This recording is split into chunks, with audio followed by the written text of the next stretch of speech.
अपने चेहरे से जो जाहिर है छुपाएं कैसे। अपने चेहरे से जो जाहिर है छुपाएं कैसे, तेरी मर्जी के मुताबिक नजर आए कैसे। सलाम, नमस्ते, सत श्री अकाल। मैं हूं आपके साथ हर्षिता मिश्रा और आप देख रहे हैं टाइम्स मेल। ऑस्ट्रेलिया के सिडनी में आतंकवादियों ने त्योहार मना रही यहूदियों पर ताबड़तोड़ फायरिंग करके 16 से ज्यादा लोगों को मौत के घाट उतार दिया है। लेकिन जिस वक्त यहूदी अपनी जान बचाने के लिए भाग रहे थे, उस वक्त आतंकवादियों के गोलियों की परवाह न करते हुए सब्जी और फल बेचने वाले एक अब्दुल के बेटे ने आतंकियों को चुनौती दे डाली। अब्दुल का बेटा आतंकियों से अकेले ही भिड़ गया। आतंकवादियों ने उसे 2 गोली मार दी, पर वो पीछे नहीं हटा। उनसे हथियार भी छीन लिए, वरना न जाने कितने लोगों की मौत हो जाती। इस मामले में सबसे ज्यादा बेशर्म भारत का मेन स्ट्रीम मीडिया है, जिसने आतंकवादियों के नाम बताया, लेकिन आतंकवादियों से भिड़ने वाले अहमद अल अहमद का नाम भी नहीं लिया। हमारे यहाँ वाहियात और गंद मचाने वाली गोदी मीडिया और उसके इस्लामोफोबिक अंध भक्तों के जितना बेशर्म इजरायली मीडिया भी नहीं है। इजरायली और ऑस्ट्रेलियन मीडिया आतंकियों से अकेले ही भिड़ने वाले अहमद अल अहमद को हीरो बता रही है। इजरायली मीडिया यहां तक कह रही है कि अगर यहूदियों को बचाने के लिए कोई यहूदी नोबेल पुरस्कार होता तो अहमद अल अहमद ने उसे जीत लिया होता। अपराधी का मजहब देखकर आतंकवाद का परिभाषा तय करने वालों को फिलहाल अपने गिरेबान में झांक कर देखना चाहिए। मुसलमानों का मजहब पूछकर हत्या करने वाले आतंकवादी चेतन कौन सा शांति दूत है। बिहार के नेवादा में अतर हुसैन को धर्म देखकर कत्ल करने वाले अपराधियों को आतंकवादी कहने में क्यों शर्म आ रही है। दादरी में अखलाक का कत्ल करने वाले आतंकियों को आतंकवादी कहने में क्या शर्म आ रही है। अखलाक से लेकर पहलू खान, नासिर, जुनैद की हत्या तो सिर्फ एक बानगी है। हर रोज देश में धन के नाम पर आतंक मचाने वाले आतंकियों ने मुसलमानों को बार बार कत्ल किया है। इन आतंकियों को इसलिए आतंकी नहीं कहा जा रहा क्योंकि तब हत्यारे स्वधर्मी हो जाते हैं, यानी तुम्हारा कुत्ता कुत्ता और मेरा कुत्ता टॉमी। धर्म और नस्ल देखकर समर्थन और विरोध करने वाली विचारधारा के बारे में कुछ कहने की जरूरत नहीं है। इनको आतंकवाद से कोई दिक्कत नहीं है, इनको दिक्कत इस्लाम से है। इस्लाम से यूरोप भी बहुत दिक्कत में है, क्योंकि उन्होंने जिन जिन देशों पर कब्जा किया उन्हें अपनी कॉलोनी बनाई। उन्हीं देश के लोग उनके यहाँ आ रहे हैं, जिनको प्रवासी कहा जा रहा है। यूरोप से बाहर करने के लिए हर अपराध को प्रवासियों से जोड़ा जा रहा है। यानी अमेरिका में हर साल 40 से 50 हजार के करीब लोग गोलीबारी में मारे जा रहे हैं। ये गोलीबारी करने वाले अमेरिकन ही हैं। फिर भी अमेरिका ने चुन चुनकर प्रवासियों को डिपोर्ट करना शुरू कर दिया। उस वक्त उनको हथियार लॉबी के पीछे किसी को आतंकवाद नजर नहीं आ रहा। यूरोप को इसलिए भी इस्लाम से बहुत खतरा है, क्योंकि उनके बरसों से स्थापित नास्तिक और ईसाइयों ने लाइन लगाकर इस्लाम कबूल करना शुरू कर दिया। नस्लवाद की जड़ों में इस्लाम ने दही डाल दिया, जिसकी झलक दुनिया भर में नजर आ रही है। वरना नस्ल के आधार पर इंसानों को गुलाम बनाने वालों का धर्म खतरे में ना होता। हजारों साल तक जाति आधार पर इंसानों को जानवर बनाने वाले धर्म का नाम बताना चाहिए। भारत में तो गुलाम वंश भी हुआ करता था। दरअसल धर्म कोई भी खतरे में तब आता है जब उसकी विचारधारा पर सवाल उठते हैं। आप मुसलमानों में लाखों खामियां निकाली जा सकती हैं, पर इस्लाम में खामी नहीं निकाल सकते। फिलिस्तीन पर कब्जा करके लाखों मुसलमानों, ईसाइयों और यहूदियों का कत्ल करने वाले ज़ायोनी इनको आतंकवादी इसलिए नजर नहीं आ रहे हैं क्योंकि वहां सबसे ज्यादा पीड़ित मुसलमान है। और सामंतवादियों का पुराना इतिहास रहा है कि ये ताकतवर को देखकर सिजदा रेज हो जाते हैं। वरना कल तक आतंकवादी कहे जाने वाले तालिबानी आज आंखों का तारा बन चुका है। उनका रेड कारपेट बिछाकर स्वागत हो रहा है। जरा बताओ कि तालिबान का स्वागत करने वाले कौन से धर्म के मानने वाले हैं। 30 लाख मुसलमानों को ईसाइयों के धर्म योद्धा क्रूसेडर्स ने कत्ल कर दिया, वो भी सिर्फ ईसाई धर्म को बचाने के नाम पर।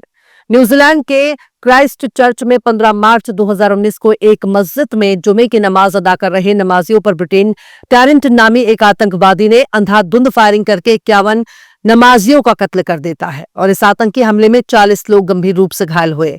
इस तरह का हमला 22 अप्रैल 2025 को पहलगाम और 14 दिसंबर 2025 ऑस्ट्रेलिया के सिडनी में हुआ है। न्यूजीलैंड के क्राइस्ट चर्च में मरने वाले मुसलमान थे और मारने वाले ईसाई। उस वक्त न्यूजीलैंड की घटना के बाद यूरोप और पश्चिमी मीडिया ने इसे ईसाई आतंकवाद नहीं कहा। गोदी मीडिया भी यही काम कर रही थी। आज सिडनी की घटना को इस्लामिक आतंकवाद बताने वाली मीडिया न्यूजीलैंड में आतंकी हमला होने पर मुंह में दही जमाकर बैठी थी। यूरोप में इस्लाम को कबूल करने वाले नास्तिक, ईसाई, यहूदी और बौद्ध बड़े बड़े पूंजीवादियों की नींद हराम कर चुके हैं। जिन्होंने धर्म को अपना धंधा बनाया है, उनका धंधा चौपट हो चुका है। इसलिए इस्लामिक आतंकवाद शब्द को हर अपराध के लिए दोहराया जा रहा है। पर यह पैमाना खुद पर लागू नहीं कर रहे हैं। ईसाई धर्म युद्ध के नाम पर 30 लाख से ज्यादा मुसलमानों की हत्या करने वालों को इसलिए आतंकवादी नहीं कह सकते क्योंकि दुनिया भर के देशों में पूंजीवाद की नींव रखने वालों से सियासी और आर्थिक मुनाफा हो रहा है। यूरोप ने पूरी दुनिया में घूम घूम कर आतंक मचाया, तब उन्हें आतंकवादी कहने की हिम्मत इसलिए नहीं हुई क्योंकि यूरोप अपने खिलाफ एक शब्द नहीं बर्दाश्त कर सकता। आज भी मानवता का राग अलापने वाले उन्हीं लोगों की टांग कांप रही है जिन्होंने कभी हिटलर के आतंक और यहूदियों के नरसंहार का खुल्लम खुल्ला समर्थन किया था। आज कह रहे हैं कि यहूदी हमारे भाई हैं, जबकि भारत में रहने वाले मुसलमान और ईसाई इनके असली भाई जो पहले सनातनी हुआ करते थे, पर पूंजीवाद के समर्थक हमेशा से ताकत के पुजारी रहे हैं। इसलिए ईसाइयों और यहूदियों को आतंकवाद से बरी कर दिया गया है। आज यहूदी पावर में है, उनके खिलाफ इसलिए कुछ भी नहीं कह सकते हैं क्योंकि वो बहुत से लोगों के काले इतिहास से परिचित हैं। कुछ के सेक्स स्टेप भी अमेरिका और इजराइल के पास है।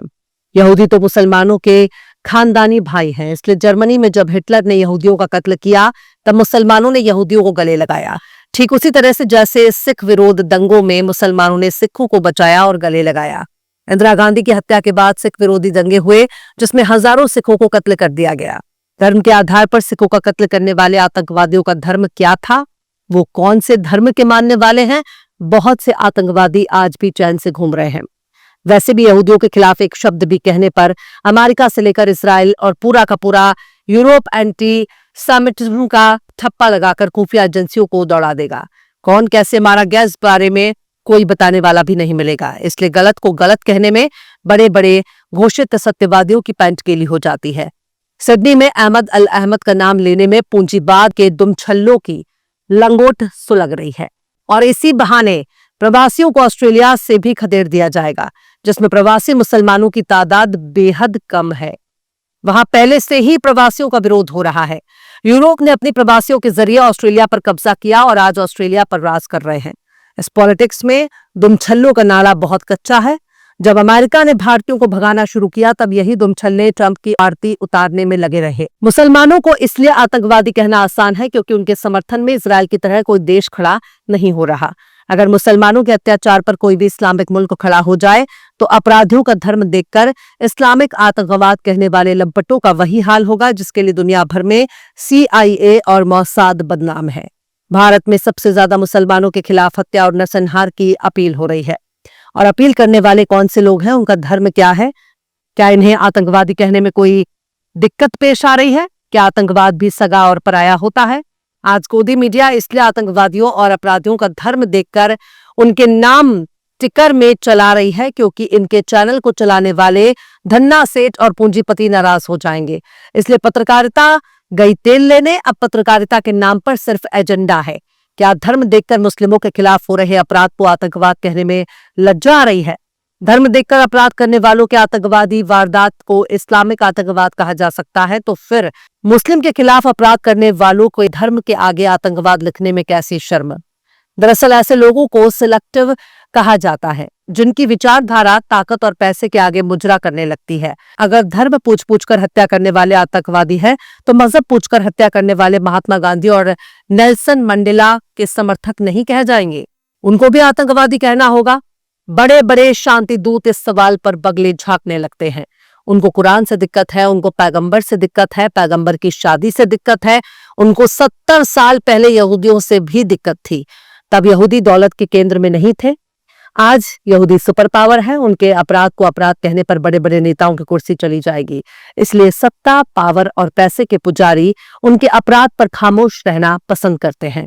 जब कोई अमीर मुसलमान नजर आता है उसे गले लगा लेते हैं और गरीब को धुतकार कर उसे बांग्लादेश और रोहिंग्या कहने लगते हैं। वरना पाकिस्तान की सीमा हैदर यहाँ क्या कर रही है? मुगल भी आज इनके लिए आक्राता बन चुके हैं। आज मुगलों को हमलावर कहा जा रहा है जब वो शुद्ध रूप से भारतीय थे, यहीं जिए और यहीं मरे। उन्होंने बहुत बनाया पर बिगाड़ा कुछ भी नहीं। अंग्रेजों के पांव धोकर पीने वाले गुलामों को अंग्रेज से ज्यादा पसंद थे क्योंकि उनसे पेंशन मिलता था। जब मुगल पावर में थे तब बेटियां देने के लिए कतार लगाकर खड़े थे। उस वक्त इनको मुगलों का धर्म अपने धर्म से ज्यादा शांति प्रिय लग रहा था। ताकतवर मुगलों को बहन बेटियां देने के लिए आपस में लड़ रहे थे। मुगलों की सेना संभालने वाले अपनी जाति और धर्म के लोगों को युद्ध में मार रहे थे। कुछ राजाओं को मुगल सेनापति मान सिंह के खौफ से घास की रोटी तक खानी पड़ी। तब ईरता और वीरता इतिहास में गुम हो गया था। सिडनी में आतंकियों से लड़ने वाले अहमद अल अहमद को ऑस्ट्रेलिया की मीडिया अपना हीरो बता रही है। इजराइल की मीडिया उसे सिर माथे पर बैठा रही है, पर गोदी मीडिया और उसके दुमछल्ले इस घटना को इस्लामिक आतंकवाद कह रहे हैं। पाकिस्तान इन आतंकियों की पनाहगाह है, लेकिन पाकिस्तान का नाम लेने में भी दिक्कत आ रही है। अब पाकिस्तान पर हमला करके उसे मिट्टी में मिलाने के डायलॉग सुनाई नहीं देते। शायद अमेरिका के नाराज होने का खतरा है। चीन और रूस से नाराजगी मोलना ठीक नहीं है, वरना सेठ का धंधा चौपट हो जाएगा। सेठ जी अगर परेशान हो गए तो फिर बहुत से लोगों को परेशानी होने लगेगी। इसलिए अपने एलक का नंबर सही कीजिए। और एक ही चश्मा हर जगह काम आ रहा है तो मुस्लिमों की हत्या करने वाले आतंकियों को आतंकवादी कहने में जबान क्यों लरस रही है? मुस्लिमों की हत्या करने वालों को आतंकवादी कहने से पहले उनके धर्म का नाम आगे आतंकवाद लिखने के लिए जिगरा होना चाहिए, क्योंकि ऐसा कहने और लिखने के लिए हिम्मत से ज्यादा ईमानदारी चाहिए, जो अपराधियों के धर्म देखकर उसे इस्लामिक आतंकवाद कहने वालों के पास रत्ती बराबर भी हिम्मत नहीं है।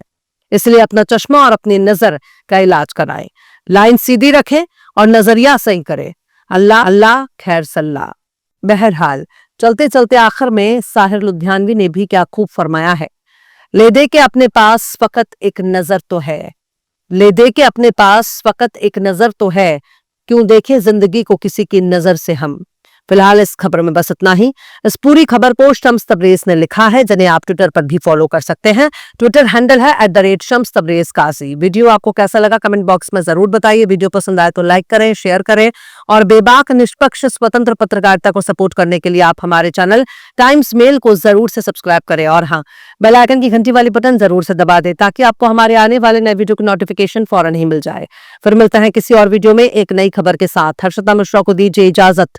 जय हिंद। अगर अभी तक आपने हमारे चैनल टाइम्स मेल को सब्सक्राइब नहीं किया है तो जल्दी से सब्सक्राइब कर दें और बेल आइकन भी प्रेस कर दें।